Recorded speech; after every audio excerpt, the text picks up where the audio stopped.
Toutes les villes du monde ont besoin de héros, et les super-héros seraient encore mieux.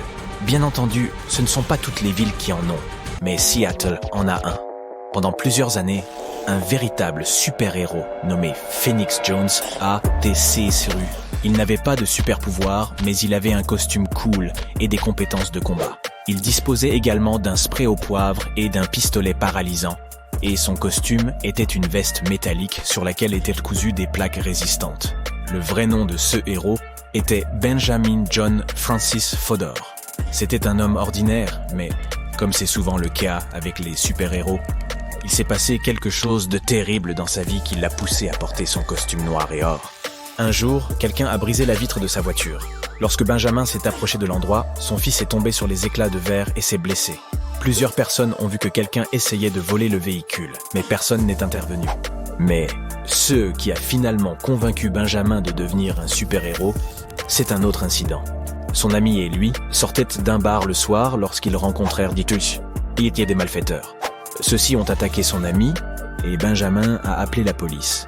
Pendant que les policiers étaient en route, Jones a mis une cagoule de ski et a repoussé l'attaque des voyous.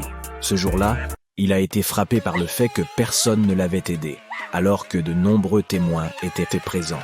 Il a décidé de devenir un super-héros pour patrouiller dans les rues et combattre les méchants, tels que les voleurs de voitures, les braqueurs et les escrocs. Benjamin a créé un costume avec une veste en métal et des pointes acérées pour augmenter ses chances dans les combats. En plus du pistolet paralysant et du spray au poivre, il a emporté des menottes et une trousse de premiers soins pour chaque patrouille. C'est ainsi qu'il est devenu Phoenix Jones.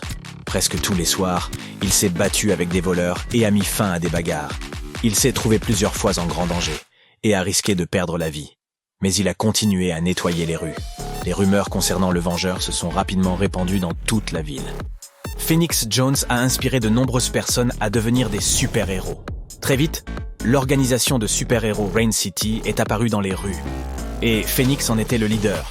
L'équipe a existé de 2011 à 2014. C'est alors que Phoenix Jones a dû faire face à un véritable super-vilain qui a mis en péril ses activités de super-héros. Ce super-vilain, c'était lui-même. Lorsque les nouvelles concernant le super-héros de Seattle sont apparues dans les journaux et sur Internet, un journaliste a décidé de faire une grande interview avec lui pour un podcast. Et il a donc passé quelques jours avec Phoenix. Cherchant à mieux connaître Jones, le journaliste a commencé à interroger différentes personnes à son sujet et a découvert qu'il s'agissait d'un personnage assez controversé. Le journaliste a commencé à penser que le super-héros mentait. Phoenix Jones disait une chose, et les gens affirmaient exactement le contraire. Mais cela n'avait pas d'importance. Les vrais problèmes du super-héros ont débuté lorsqu'il a commencé à enfreindre la loi. Il a attaqué un homme ordinaire qui n'avait offensé personne. Phoenix Jones était un combattant semi-professionnel d'arts martiaux mixtes qui pouvait facilement vaincre son adversaire. Les gens qui l'ont vu l'ont condamné parce que le duel était inégal. Ensuite, il a aspergé un groupe de personnes avec du gaz poivré, en disant qu'il essayait d'arrêter une bagarre. Mais la police a déclaré plus tard qu'il ne s'agissait pas d'une bagarre. Phoenix Jones a commis la principale erreur en 2020, lorsqu'il a tenté de vendre quelque chose d'illégal à un policier en civil. Après cela, l'activité de Phoenix Jones a pris fin.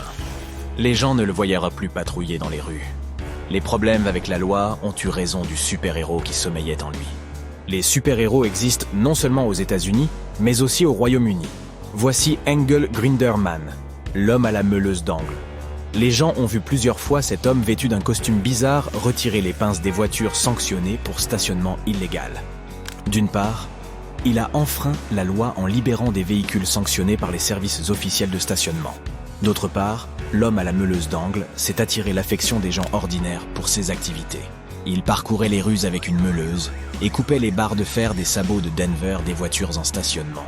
Il a été repéré pour la première fois dans les rues de Londres en juillet 2002. Un habitant de la ville conduisait et a vu une auto mal garée dont les roues étaient bloquées. L'homme à la meuleuse d'angle lui a alors demandé « Qu'est-ce que vous regardez ?» Il a ensuite commencé à retirer les attaches des roues de la voiture à l'aide d'une meuleuse. Les agents de la police de la route ont tenté de retrouver cet étrange super-héros, mais n'y sont pas parvenus. Il enlevait les sabots de Denver des voitures dans tout le Royaume-Uni, et son identité reste toujours inconnue. Il y a des super-héros étranges et même drôles. Il y en a aussi qui ont des problèmes avec la justice. Mais certains durs à cuire ne courent pas après la gloire et se contentent de combattre les méchants au péril de leur vie. L'un d'entre eux est Bromley Batman. Il a été le gardien du sud de Londres pendant environ 2 ans, sauvant les gens des voleurs et des hooligans. Il s'agissait d'un homme barbu d'une trentaine d'années, grand et bien formé, dont l'identité reste inconnue. Il n'était pas bavard et faisait silencieusement son travail de super-héros. Un jour, un homme qui se faisait appeler Bromley Batman a déclaré à une publication qu'il détestait son surnom. Il préférait qu'on l'appelle l'Ombre. Le super-héros a sauvé plusieurs habitants de Londres d'attaques, puis a soudainement disparu. Un ouvrier, Ken, était reconnaissant à Bromley Batman de lui avoir sauvé la vie. L'homme a rencontré plusieurs voleurs qui voulaient s'emparer de ses affaires. Mais un grand gaillard portant un bandana noir, un t-shirt et un pantalon militaire est apparu devant eux. Il a facilement vaincu le plus grand bandit et a effrayé les autres. Un homme et une fille se promenaient en Cornouailles lorsqu'un homme les a attaqués. C'est alors que Bromley Batman est apparu, a tordu le bras de l'agresseur derrière son dos et l'a plaqué au sol. Le super-héros a ordonné au couple de quitter l'endroit dès que possible. Un incident similaire s'est produit à Croydon, alors qu'un couple marié fêtait son anniversaire. 2 voleurs sont arrivés de part et d'autre d'eux et ont exigé qu'ils leur remettent leurs biens. Le couple a craint pour sa vie, mais c'est alors que Bromley Batman est apparu de nulle part. Il a d'abord neutralisé l'un des voleurs en lui assénant quelques coups. Mais l'autre s'est ensuite jeté sur le dos du super-héros. Bromley Batman a gardé son sang-froid et a lancé l'agresseur sur le trottoir. En 2017, Bromley Batman a sauvé une femme de l'attaque de 2 voleurs. Harriet, 31 ans, marchait dans la rue lorsqu'une voiture s'est arrêtée à côté d'elle, et 2 jeunes hommes en sont sortis. Ils ont essayé de lui prendre son sac à main. La femme a résisté et a appelé à l'aide, et Bromley Batman a entendu son appel. Il a menotté le voleur qui tenait le sac et s'est débarrassé de l'autre d'un coup de pied. Il y avait quelqu'un d'autre dans la voiture. Quand ils ont vu CE que le super-héros avait fait à leurs amis, le conducteur a appuyé sur l'accélérateur et s'est éloigné. Bromley Batman a menotté le voleur au sol et a rendu son sac à la femme. La même année, une autre femme revenait d'un pub lorsqu'elle est tombée sur un voleur. Il n'a pas eu le temps de s'emparer de son sac car la femme s'est enfuie. L'agresseur l'a poursuivie. Elle a crié et couru pendant quelques secondes, puis elle a regardé autour d'elle et a remarqué un homme tout de noir vêtu. Il avait déjà neutralisé le bandit et courait après la femme pour lui dire que tout allait bien. Elle dira plus tard que sa voix était amicale. La femme lui a demandé son nom et il a dit s'appeler Guardian. Elle lui a demandé si c'était son vrai nom. Le super-héros a simplement ri et s'est enfui. Malheureusement, après 2017, les gens n'ont plus vu ce dur à cuire. Peut-être s'est-il simplement lassé de ses activités de super-héros, ou est-il parti dans une autre ville. Ou bien il a croisé la route de quelqu'un de très dangereux et a payé pour cela. Quoi qu'il en soit, son exemple a inspiré de nombreuses personnes et montré que tout le monde pouvait devenir un super-héros. Les personnes déguisées en super-héros sont un phénomène courant dans de nombreux pays. On trouve des citoyens qui ont décidé de nettoyer les rues et de revêtir des costumes au Canada, en Australie, en Argentine, en France, au Japon et dans bien d'autres pays. En principe, ces personnes patrouillent dans les rues et informent la police si elles voient quelque chose de suspect. Elles incitent les gens à s'entraider, mais n'essayez pas de suivre leur exemple. Enfiler un costume et se promener la nuit à la recherche d'aventures est une très mauvaise idée. Et c'est de plus très dangereux. Voici Arthur John Priest. Non, ce n'est pas un célèbre peintre et il n'a pas découvert un trésor perdu depuis longtemps. Il n'a pas non plus inventé de gadgets sophistiqués, ni battu un record du monde. Non, Arthur John Priest est simplement célèbre pour être insubmersible. Prouvant qu'on peut être à la fois chanceux et malchanceux, Priest a participé et survécu à plusieurs mésaventures en mer, dont le fatidique voyage inaugural du Titanic. Priest n'était pas un homme riche naviguant pour le plaisir. Il faisait partie de la classe ouvrière, employé comme soutier ou chauffeur, coincé pendant des heures dans les entrailles chaudes des grands navires à vapeur. Son travail était pénible et difficile. Il était chargé de maintenir les fourneaux allumés en les alimentant en charbon afin que la vapeur produite soit suffisante pour que les moteurs fonctionnent. Il devait être attentif à ne pas faire surchauffer le système ou mettre le feu au navire.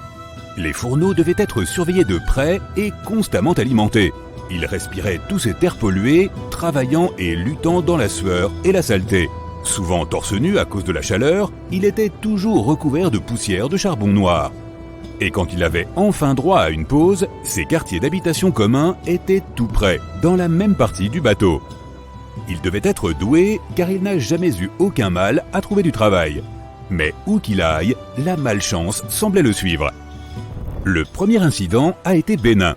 Lorsqu'il était jeune, Priest a travaillé pour le RMS Asturias. Le paquebot a pris la mer pour la première fois en 1907 pour un trajet qui reliait Southampton au Royaume-Uni à Buenos Aires en Argentine. Lors de ce voyage inaugural, le navire a subi une petite collision. Les dégâts étaient suffisamment importants pour qu'ils doivent rentrer pour réparation. Heureusement, aucune blessure grave n'a été rapportée. Priest, imperturbable, est simplement allé travailler sur un autre vaisseau. Mais sa malchance l'a poursuivi à bord de l'Asturias.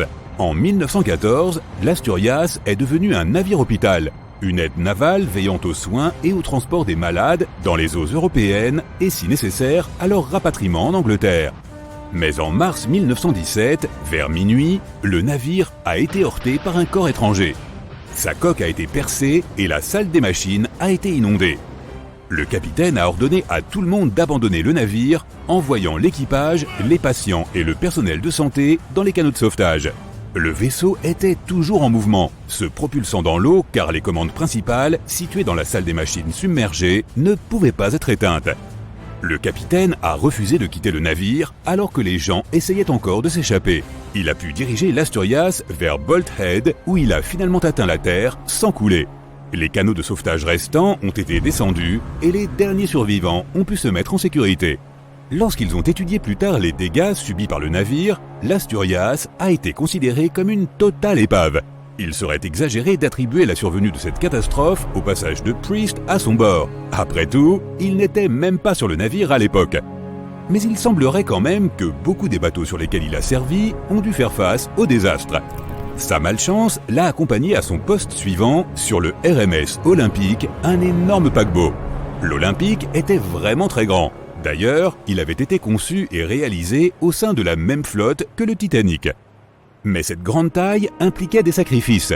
L'Olympique était parfait pour naviguer droit dans une direction donnée, mais très difficile à manier quand il s'agissait de tourner.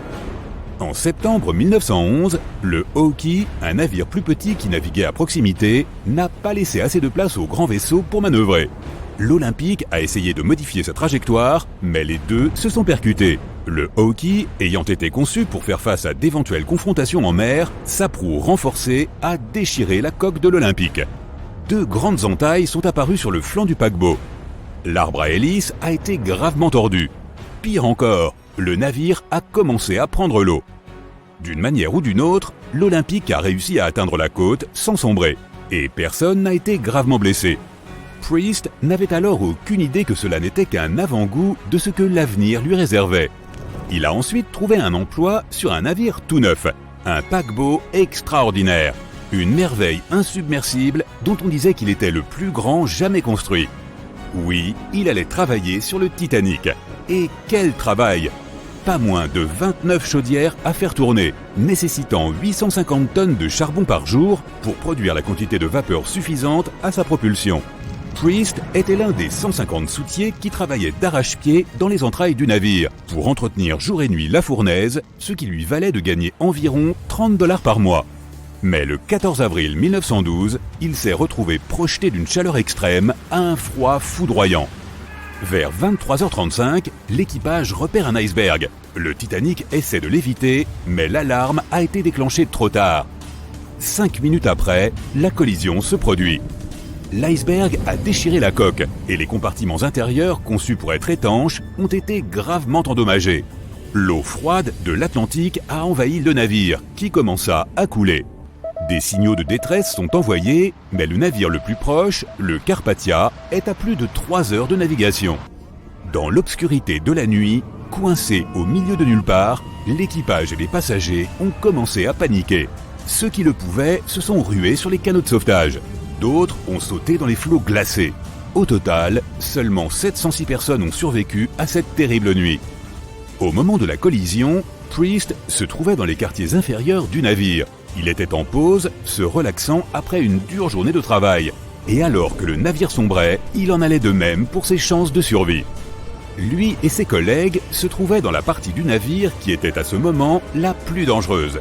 Ils devaient se frayer un chemin dans un dédale de couloirs et de passerelles, dont certains étaient inondés, dans une course folle vers les ponts supérieurs. Puis, il fallut affronter l'eau glaciale, y plonger et nager désespérément vers un endroit plus sûr. L'océan était si froid que Priest a souffert d'engelures avant de finalement trouver un moyen d'atteindre un des canots de sauvetage. Il était l'un des 44 soutiers ayant survécu cette nuit-là. Après une telle expérience, la majorité des gens ne mettraient probablement jamais plus les pieds sur un bateau. Mais Priest avait besoin de travailler. Son poste suivant s'est aussi révélé une expérience chaotique.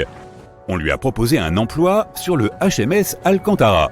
Le bateau a coulé en 1916 et Priest a une nouvelle fois été l'un des rares à s'en sortir, bien que gravement blessé au cours de l'incident. Mais il a continué à forcer la chance et le job suivant a dû lui sembler étrangement familier. Il devait partir à bord d'un vaisseau construit par les mêmes ingénieurs ayant conçu l'Olympique et le Titanic. Et ce navire, appelé le Britannic, était le plus grand des trois. Il était aussi considéré comme un navire plus avancé, équipé de nouveaux dispositifs de sécurité installés suite au naufrage du Titanic. Par exemple, il disposait de 48 canaux de sauvetage ouverts, dont 46 étaient les plus grands jamais élaborés pour un paquebot. 2 d'entre eux étaient même motorisés et équipés de dispositifs de communication spéciaux. Bonne nouvelle, le Britannic a survécu à son premier voyage sans incident. Déjà une performance que le Titanic n'a jamais pu réaliser. Cependant, le 21 novembre 1916, le Britannic a été ébranlé par une forte explosion, alors qu'il voyageait dans le canal de Kea, dans la mer Égée. La coque était endommagée et une partie des compartiments a commencé à se remplir d'eau. Contrairement au Titanic, le Britannic avait été précisément préparé à une telle urgence. Il était équipé de 5 cloisons étanches qui, en restant intactes, devaient maintenir le navire à flot pendant une période de temps beaucoup plus longue. Mais il y avait un problème. Les hublots des ponts inférieurs avaient été négligemment laissés ouverts. Lorsque le navire s'est incliné, les hublots ont donc permis à l'eau de rentrer, inondant le Britannic et précipitant sa descente au fond de la mer. Cela avait effectivement rendu les cloisons étanches complètement inutiles. Le navire sombrait rapidement, beaucoup plus vite en fait que le Titanic. 35 des canots de sauvetage ont été lancés avec succès, sauvant la plupart des personnes à bord.